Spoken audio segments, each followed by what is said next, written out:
know that on an annual basis, less than 1% of electricity comes from oil. In other words, oil plants hardly ever run. But you might also know they account for 20% of the ability to make electricity. So one of the risk factors that the ISO New England has identified, that I'm sure we shared with you in the past, was the risk of early retirements of these oil plants and coal plants. Coal's in the same category, but it's much less coal. And so last week, you can read this little thing on the left, 14% of your electricity was coming from oil plants. And this is on an annual average where it's less than 1%. It doesn't even show up on the chart annually. But 14%, and it's pretty easy to hypothesize what if that 14% wasn't there that day? Because we had already implemented emergency procedures on Friday. So what if we didn't have 14%? So this, when you get to talk about energy policy, these are the kind of facts that people in the industry and policymakers should be concerned with. 71% of the oil plants that are able to run were running that day. So I don't know how much we're called upon. That's information we don't have.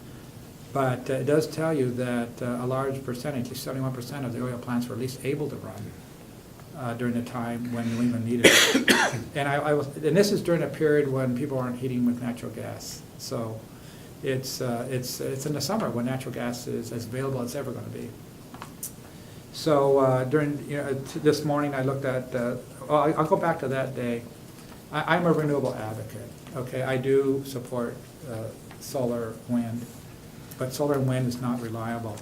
So it's not going to help New England on its reliability front. It simply helps on a carbon front, on an environmental front. So anyway, during this time period, wind, and you might, in your mind just for a moment, how much of electricity during this heat wave was provided by wind? Because wind is the fastest growing renewable energy source in the world, and in New England. Okay, during this period of time, wind was providing 0.2% of New England's energy. So in the time when you need electricity reliably, wind was only providing 0.2. Now I'm a wind advocate, so I'm not trying to criticize wind in any way. But it's just, I think people are missing the whole scale issues, the whole scale issue of where energy policy is going. That's why I use these numbers, so you understand scale. Okay, that means it takes 5 times the amount of wind farms that are out there already in Maine and New Hampshire and Vermont. It takes 5 times that amount to get to 1% of our energy coming from wind. Now you know that the region has a goal of getting around 25% by the year 2025. So when we talk about energy policy, which is my focus, as I described in my new role, it's always been my focus, but it's more of my focus. There's huge questions about how do you meet the goals that we already have? How do you get to that 25% when 0.2 is coming from wind? When, as you mentioned earlier, we have a wind moratorium. I'm not arguing for or against that because we're not a wind developer. But as a policy matter, how are you going to get there? And I've been asking this question to everybody because people are so focused on PSNH generation and other issues, they're kind of missing the bigger picture. So, and that's where Northern Pass fits in, obviously. So, anyway, those are just real statistics. On a day like today, wind is producing almost 0.3% because the loads are lower, so it's a higher percent. So, I know, Ralph, you're a renewable advocate. We have talked about this many times in the past, but, I've been a renewable advocate before we talked about climate change when I was a student in New Mexico. But it's just we're as fossil fuel dependent as we ever were. There's another chart here that let's turn to this one. We may have heard this from you before. This is another one. I served on the state's Climate Action Task Force, and I supported all of the actions in that plan to reduce carbon. But I try to tell people, people are so focused on coal.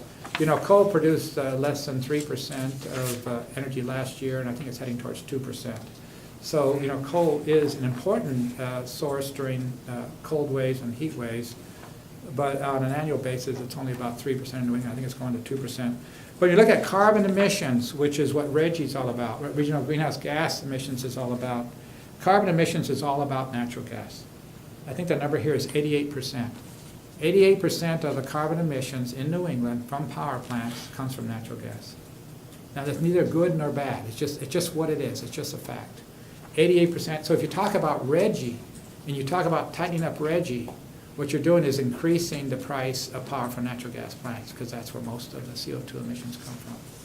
So, so if your focus were on CO2 emissions in the energy sector, the unaddressed question is there something to replace natural gas as you go forward? And you know, aside from Northern Pass and some increased wind, some increased solar, what the numbers will be very, very small.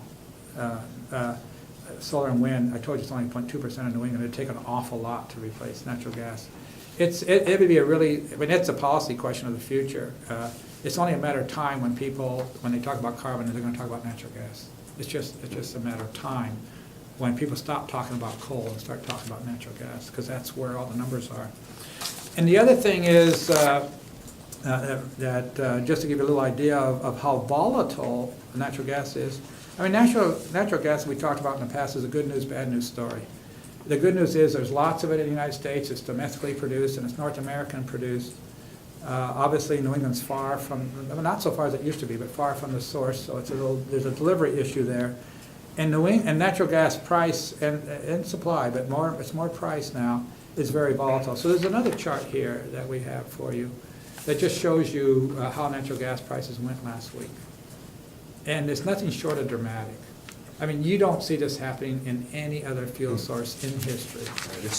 Yeah, I mean, when you see prices going up from these are the energy prices that are not driven just by natural gas. I mean, this is not a natural gas. This is a price which is affected by oil and coal. But if you had a natural gas curve, you'd see very similar jumps in natural gas prices. It just to go from normally prices might be $40 or $50 a megawatt hour. During that week, they were higher. But you see that this is on July 19th. They went over $600 a megawatt hour. That's $6 a kilowatt hour, just to put it in perspective. $6 a kilowatt hour. You know, when people are out there offering prices for energy supply, there could be 7 to 8 cents. So it's just nothing short of dramatic. So that's now, it doesn't last a long time. And that's for all energy sources. Yes. This is a clearing price. This is what everybody in New England has to pay. The suppliers are incurring to serve load during that time. And when you talk about policy, and you talk about New England and policy, which is, there's no real simple answers here. It says, what does New Hampshire do during this period? How does this impact New Hampshire? Of course, I think I have answers to that to make New Hampshire in a better situation than the rest of New England, and that's why we promote the use of our generation and the use of Northern Pass, so that these things don't impact New Hampshire as much as they impact others. That's really the heart of what I'm advocating for and have for a number of years. But these are we just want to give you some background on facts, because this is the real world. This is not rhetoric. This is what we really see in our world. If that wasn't clear, Felice, someone might have a firm contract to deliver X amount of megawatts to the customers, but if the customers are suddenly using much more than the supplier had actually contracted for, they got to go out, and in that moment in time, they need to purchase more energy. That's the price they're going to have to pay. So the end customer, they may not see that in the monthly bill next month, but somebody is paying that price at that time.